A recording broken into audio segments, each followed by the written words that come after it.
Bonjour. Bonjour. L'aménagement donc du temps de travail est-elle une piste d'amélioration de la santé en entreprise? Oui, si l'aménagement se fait à la demande des salariés, malheureusement trop souvent, soit c'est un choix fait par les entreprises, soit les entreprises demandent aux salariés de récupérer en intensité des conditions de travail ou en temps les horaires plus ou moins aménagés. Or, l'aggravation des conditions de travail ne peut pas résoudre les problèmes de conciliation du temps. Le temps, c'est aussi de l'énergie que l'on dépense et il faut respecter les deux. Temps, énergie, liberté des salariés. Que faut-il penser donc du télétravail? Est-ce que c'est une piste donc pour favoriser cette conciliation avec la vie familiale? C'est la meilleure ou la pire des pistes.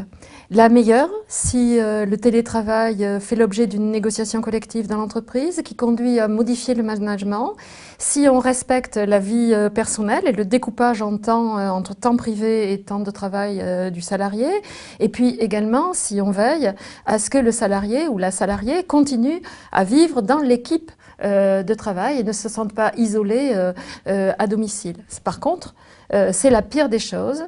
Si on ne respecte pas toutes ces conditions, le risque existe qu'on retrouve des formes de travail subordonné et très contraint à domicile qui isolent le salarié et lui interdisent toute coupure entre ce qui relève de la vie privée et ce qui relève de la vie de travail, ce qui est une source de stress et de difficultés de vie très importantes. Il est aussi beaucoup question donc de temps partiel subi. Est-ce que malgré ce caractère contraignant, ce temps partiel subi peut avoir un impact favorable sur la santé?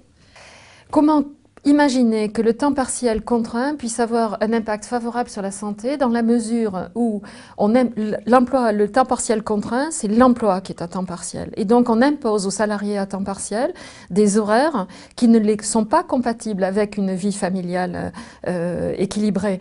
Je prends l'exemple des caissières des grands magasins qui doivent être au travail quand les autres sont libres. Et donc elles sont au travail quand leur famille est disponible, elles sont toujours en décalage. Et cela avec des salaires très faibles, des carrières remises en cause, des retraites également inégales. Et on voit que ces personnes, pour l'essentiel des femmes, 80% des salariés à temps partiel sont des femmes. Une femme sur 3 travaille à temps partiel alors que ce n'est pas le cas des hommes. Or, ce sont des salaires partiels qui rendent toutes les conditions de vie plus difficiles et qui souvent rendent même l'exercice des droits obtenus par les autres salariés dans l'entreprise difficilement viable. Donc ces salariés qui sont toujours entre deux, jamais pleinement nulle part et qui cumulent les difficultés de vie au travail et les difficultés de vie personnelle, génératrices à la fois de grandes souffrances et en même temps d'inégalités profondes entre femmes et aussi entre femmes et hommes. Maryse Dumas, merci beaucoup. Merci à vous. C'était l'Observatoire Entreprise et Santé avec